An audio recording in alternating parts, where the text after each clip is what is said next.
دنیا اور آخرت دونوں میں نقصان ایسے لوگ پائیں گے۔ ظاہری بات ہے جو لوگ ایسے کام کرتے ہیں تو انہیں نہ دنیا اور آخرت میں کیسے وہ انہیں سکون مل سکتا ہے، خوشی مل سکتی ہے۔ اسی آگے آتی ہے حدیث، مسند احمد کی حدیث میں آتا ہے کہ حضرت انس رضی اللہ تعالیٰ عنہ فرماتے ہیں ہمیں جب بھی رسول اللہ صلی اللہ علیہ وسلم خطبہ ارشاد فرماتے تو کہتے جو ایمانت دار نہیں وہ ایماندار نہیں، اور جو بد عہد ہے وہ دیندار نہیں۔ یعنی کہ اس حدیث کا کیا مطلب ہوا کہ جو لوگ ایمانت میں خیانت کرتے ہیں، یعنی ان کی ایمانت میں یعنی ڈس آنیسٹی ہوتی ہے، وہ تو کیا ہوتا ہے ایسے لوگوں کا، وہ ایماندار نہیں ہوتے، اور جو بد عہد ہوتے ہیں وہ دیندار نہیں ہیں۔ آگے مسلم کی حدیث آ رہی ہے، اس میں حضرت عائشہ رضی اللہ تعالیٰ عنہ بیان کرتی ہیں کہ رسول کریم صلی اللہ علیہ وسلم فرماتے ہیں رحم عرش کے ساتھ لپٹ کر کہتا ہے جو مجھے ملائے اللہ اس سے ملائے، اور جو مجھے کاٹے اللہ اسے کاٹ ڈالے۔ اب دیکھو اس حدیث کا کیا مطلب ہے۔ دیکھو رحم کہتے ہیں جہاں ماں کے پیٹ میں جس میں بچہ پلتا ہے اس کو رحم کہتے ہیں۔ جب اللہ تعالیٰ نے رحم کو پیدا کیا تو وہ اللہ کے عرش کے ساتھ لپٹ کر رویا کہ یہ لوگ تو مجھے کاٹیں گے، اور تو پھر اس نے نا رویا اور رو کے اللہ کے عرش کو پکڑ لیا نا، ایسے اس نے پکڑ لیا اور کہنے لگا کہ جو مجھے ملائے گا تو اللہ اسے ملائے گا، اور جو کاٹے گا تو اللہ اسے کاٹے گا۔ یعنی وہ تہنا بہت پیار کرنے والا، یعنی تو اس لیے یہ حدیث کا مطلب ہے کہ دنیا میں ہو سکے تو آپ لوگ پیار محبت بانٹیں، خوشیاں بانٹیں، نہ کہ لوگوں کے درمیان نفرتیں، رنجشیں، اختلافات پیدا کریں۔ تو اب اس آیت میں اللہ تعالیٰ نے کیا کیا مسائل پیش کی بتائے ہیں ہمیں کہ نمبر 1 کہ اللہ تعالیٰ کے عہد اور رشتہ داریوں کو توڑنے والے فسادی ہیں۔ اب اللہ نے بتا دیا نا کہ فسادی لوگ کون سے ہوتے ہیں، ایک تو جو عہد کو توڑتے ہیں اور جو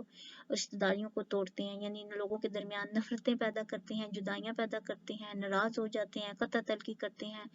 تو ہم سب کو یہ دیکھنا ہے کہ کیا ہم میں تو یہ بیماریاں تو نہیں ہیں۔ اللہ سے دعا ہے کہ اللہ تعالیٰ ہم تمام ایسی بری چیزوں سے ہمیں محفوظ رکھے، اور اللہ تعالیٰ ہمیں ایسی بیماریوں سے ہمیشہ بچائے رکھے، آمین۔ نمبر 2 فساد کرنے والے دنیا اور آخرت میں نقصان پائیں گے۔ ظاہری بات ہے جو فساد کرتے ہیں، اللہ تعالیٰ کہتے ہیں نا کہ میری زمین میں فساد نہ کرو، تو ایسے لوگوں کو دنیا میں اور آخرت میں دونوں جگہ نقصان ہوگا۔ اور کیا ہے، یعنی اللہ تعالیٰ نے بتایا کہ نقصان پانے والے کون لوگ ہوتے ہیں، ان کی خصوصیات کیا ہوتی ہیں، وہ کون سے کام کرتے ہیں۔ نمبر 1 اسلام کا انکار کرنے والے نقصان پائیں گے۔ نمبر 2 اسلام کے بغیر دین تلاش کرنے والے نقصان پائیں گے۔ نمبر 3 شیطان کے تابعداری کرنے والے نقصان پائیں گے۔ اور نمبر 4 مشرک نقصان پائیں گے، کافر نقصان پائیں گے۔ اور پھر اللہ تعالیٰ نے کیا کہا کہ فساد کرنے سے رک جاؤ، اور حق کو خواہشات کے مطابق کرنا فساد کرنے کے مترادف ہے۔ منافق فسادی ہوتے ہیں، اور خدا کے نافرمان فسادی ہیں، یاجوج ماجوج فسادی ہیں، فرعون فساد کرنے والا تھا، یہودی فساد پھیلانے والے ہیں، بچوں کا قتل فساد ہے۔ تو اس آیت میں اللہ تعالیٰ نے ان تمام مسائل کا ذکر کیا ہے۔ اب آیت نمبر 28 پڑھتے ہیں، 28 کیفا کس طرح تکفرون تم کفر کرتے ہو باللہ اللہ کا، وکنتم اور تم تھے امواتن بے جان، فاحیاکم سو اس نے تمہیں زندگی بخشی، ثم یمیتکم پھر وہ تمہیں مارے گا، ثم پھر یحییکم تمہیں جلائے گا، ثم پھر الیہ اسی کی طرف ترجعون لوٹائے جاؤ گے۔ تم اللہ کے ساتھ کیسے کفر کرتے ہو حالانکہ تم مردہ تھے، اس نے تمہیں پیدا کیا، پھر تمہیں مارے گا، پھر زندہ کرے گا، پھر اسی کی طرف تم لوٹائے جاؤ گے۔ اچھا اس آیت میں اللہ تعالیٰ کیا فرما رہے ہیں؟ اللہ تعالیٰ کے ساتھ کفر و شرک، رسالت مآب صلی اللہ علیہ وسلم کا انکار، اللہ تعالیٰ کے ساتھ کیے ہوئے ابدی اور ازلی عہد کو توڑنا، باہمی تعلقات کو قطع کرنا، زمین میں دنگا فساد کرنا، یہ ایسے کام ہیں جن میں اعتقادی اور عملی طور پر اللہ تعالیٰ کی نافرمانی اور انکار پایا جاتا ہے۔ جس کا انسان کو کسی اعتبار سے حق نہیں پہنچتا، کیونکہ اللہ تعالیٰ انسان کو عدم سے وجود بخشا اور اس کے بعد موت سے ہمکنار کر کے دوبارہ زندہ کرنے کے بعد ابدی زندگی کے لیے اٹھائے گا۔ یہ سوائے اللہ تعالیٰ کے کسی کے اختیار میں نہیں۔ انسان اپنے خالق کے سامنے بے بس ہے۔ جب انسان اپنی موت و حیات اور وجود پر اختیار نہیں رکھتا تو اسے اتنی جرأت کیوں کر کہ وہ قادر مطلق کا انکار کرے، حالانکہ اس کا اپنے اعمال سمیت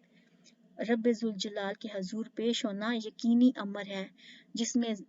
ذرا برابر شک کی گنجائش نہیں ہو سکتی۔ بے شک انسان کا جسم راکھ کی شکل اختیار کر کے ہواؤں کی نظر ہو جائے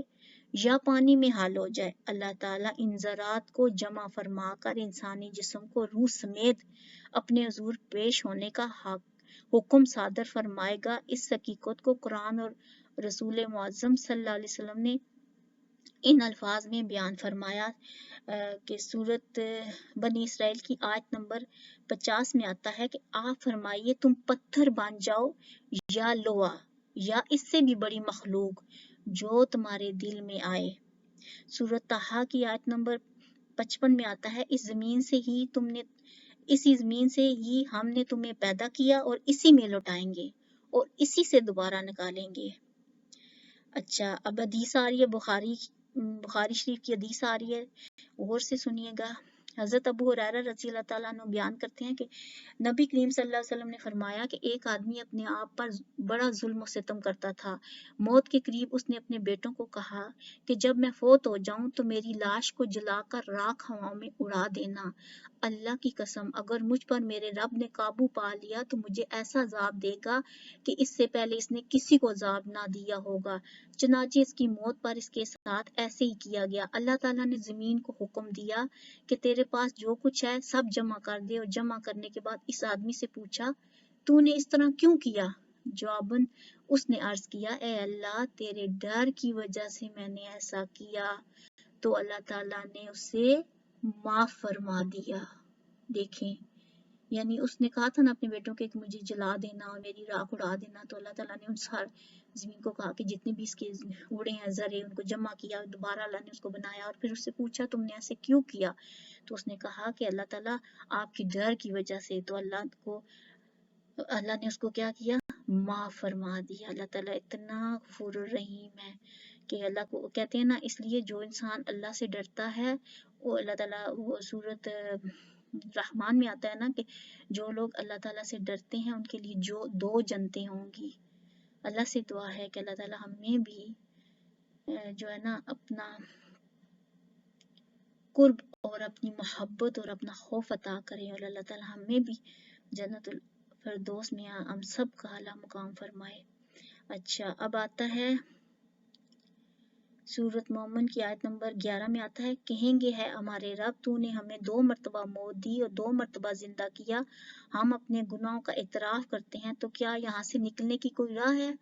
تمام مفسرین نے 2 اموات سے مراد ایک وہ موت لی ہے جب انسان عدم کی حالت میں ہوتا ہے، دوسری موت انسانی زندگی کا خاتمہ ہے، اسی طرح دنیاوی زندگی اور دوسری جنت یا جہنم کی زندگی ہے۔ اب اس آیت میں اللہ تعالیٰ نے کون کون سے مسائل پیش کیے؟ نمبر 1 کہ اللہ تعالیٰ کو ہی موت و حیات پر اختیار ہے اور اسی کی طرف سب نے جمع ہونا ہے، یعنی زندگی موت کا اختیار اللہ کو ہے اور اسی کی طرف ہم سب نے لوٹ کر جانا ہے۔ نمبر 2 اللہ تعالیٰ کی ذات اور اس کی اقتدار اور اختیار کا انکار کرنا کفر ہے۔ نمبر 3 انسان کو حق نہیں پہنچتا کہ وہ اپنے رب کی ذات اور صفات کا انکار کرے۔ اچھا، اب اس میں کیا بتایا گیا؟ تفسیر میں قرآن میں کیا بتایا گیا کہ اللہ تعالیٰ کے ساتھ کفر کرنے کا کوئی جواز نہیں، اللہ ہی خالق ہے، اس کے ساتھ کفر کیوں؟ اور اللہ کی آیات پڑھی جانے کے باوجود کفر کیوں؟ کفر کا کیا معنی؟ زمین آسمان بنانے اور بارش اتارنے والا اللہ ہے، اس کے ساتھ دوسرا اللہ کیوں؟